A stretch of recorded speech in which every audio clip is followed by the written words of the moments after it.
Since I built my Hackintosh, I've had some questions about my case. How do I like it? Is it good? So this is going to be a review of the Cooler Master CM-692 Advanced case. So let's go ahead and get started.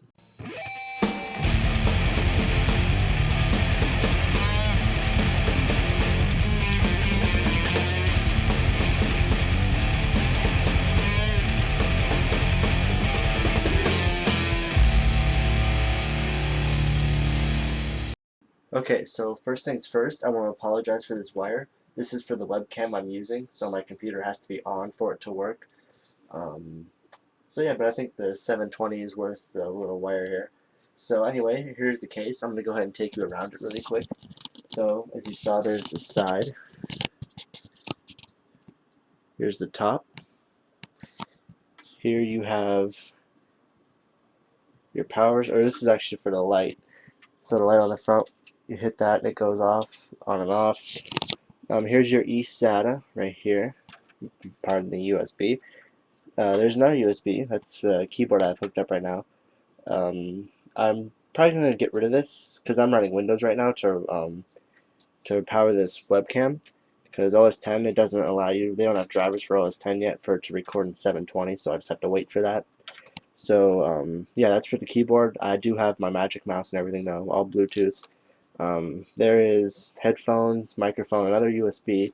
This is a reset switch, and that's the power switch. And this slides off to reveal a little SATA connection where you can just plug in a hard drive. Haven't used it yet, but it's always convenient to know it's there.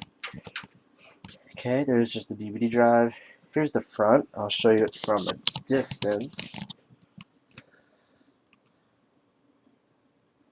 Looks very cool at night. What's really cool is that this light really isn't that bright.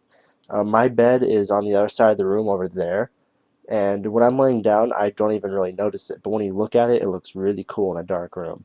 So bravo, this light is not too bright, but it's definitely noticeable, which makes it very cool to have. I mean, your room isn't lit up at night like a nightclub, but at the same time, it's a cool effect. So I really like it. The other side, same as the other side, but there's only one fan grill here, which you can mount a fan in on the other sides. You can see the holes for the fans. I don't have anything in there yet, but I plan to put a fan in this one to get some air off the power supply. And then here is the back. Not too much there. Your back will probably look different depending on the motherboard. As you can see, you got your water cooling little pipe holes there. But yeah, everything else you guys have seen before. So I'm going to go ahead and dig into this case, show you guys what's inside. So I'm going to go ahead and take off the thumb screws. So screws are off. I'm going to go ahead and slide this off. So here's this, pretty heavy duty. It's metal, not plastic, very nice. And here is, the camera fell there, here's the inside of my case. I have wires everywhere. I have not gotten my cable management set up yet. I've just kind of threw it in here because I wanted to use it. But yeah, big old CPU cooler. This is, I believe, a Scythe Mugen 2, maybe like revision B, maybe, something like that. Here's for your CD drives, your optical. I'm not sure why that's open, but as you saw, you can see it says lock and open. So if you want to lock it, it's already locked. If you want to open it, you just flip it, and you this whole front can come off. Okay, I'm actually going to show the front coming off. It's really easy to take off. All you do, see if I can get this up here a little more. All you do is really just pry it off. It's all toolless. There's nothing to unscrew. You just kind of, pardon the arm in the camera, arm cam. But yeah, that just comes off like that.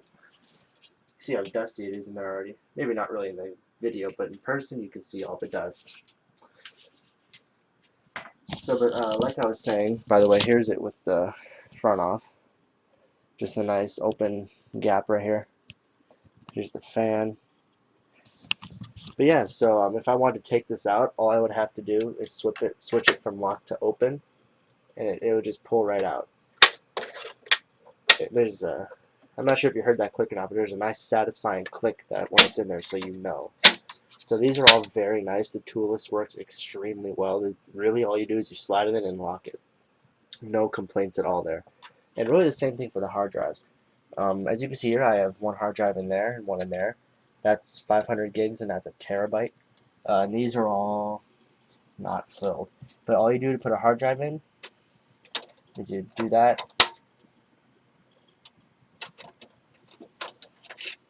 You pull it out. Those screws, well, they're not really screws. Like I said, it's all toolless. They're just little pins that you put in there, and then you just slide it in. And you obviously have to have your SATA cables and everything run to the other side over here. But yeah, they just plug in, so it works very nice. This fan, I have to say, does an amazing job. My hard drives barely ever see 30 degrees Celsius. This fan does keep them very cool, even when I'm rendering video or copying like 500 gigs worth of stuff from one partition to the other. It does extremely well at keeping these hard drives cool. If I can touch these right now, and it's like touching that shelf. It's room temperature. It's perfect. Fantastic cooling. So moving on, your case won't look like this because you're probably gonna have a different motherboard and all that other stuff in there. Like I said, mine's a mess with all the wires. I don't really know what else to talk about. Much like the front, this top can come off, revealing, like if you want to put, if you can see up there, there's a fan here, up over there, but not a fan here. So to put a fan in here, sorry, this is really hard to see. If I wanted to put a fan in there, you take the top off and you put the fan, you screw the fan in, and then it blows the air. I do plan on getting another fan for up there, so my RAM stays cool. If you look at my motherboard, there's a green LED there, a blue one there, and another green one there. This means my RAM is being overclocked. Really, my motherboard sees it as being clocked as 1066 megahertz, when in reality the RAM is meant to go 133 or 1333 megahertz. So I have it running at 1200 now, but the motherboard sees it as overclocking it. So that it's like a little LED letting you know that. Same with the CPU. I'm overclocking my i7 from 2.8 to 3.15, and I believe that's what that blue one is too, letting you know that you're overclocking your CPU. But with a big bad boy like this, not a worry. This thing is amazing.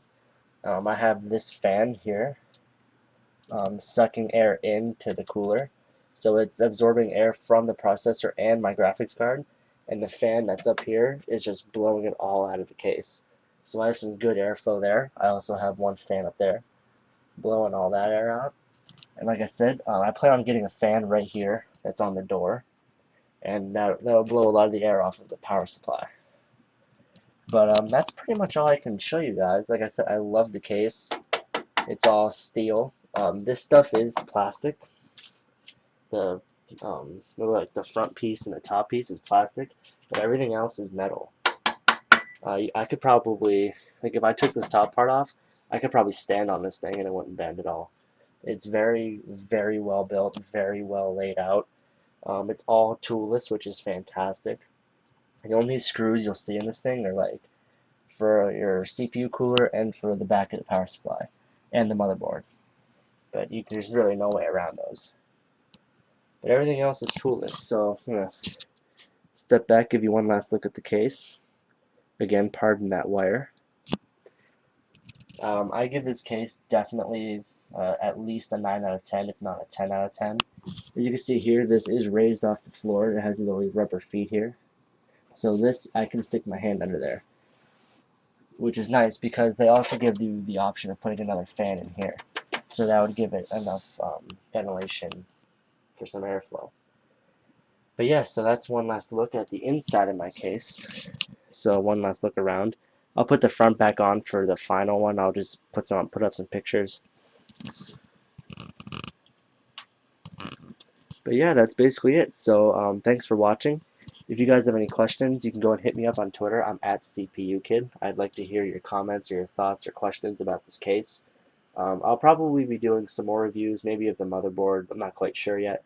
I know a lot of my videos have been Hackintosh videos lately. I know not everyone's into that, so I'm going to try to vary my videos up a little bit. But I've just been loving OS 10, so you got to forgive me for that one. So, like I said, that's pretty much it. So go ahead and hit me up at Twitter. Send me a comment, rate my videos. I'd greatly appreciate it. So thanks for all your support. I've been waiting on this machine for a while, and it feels great to finally have it. So editing is a lot easier now. So expect a bunch of more videos. So that's pretty much it. Thanks for watching.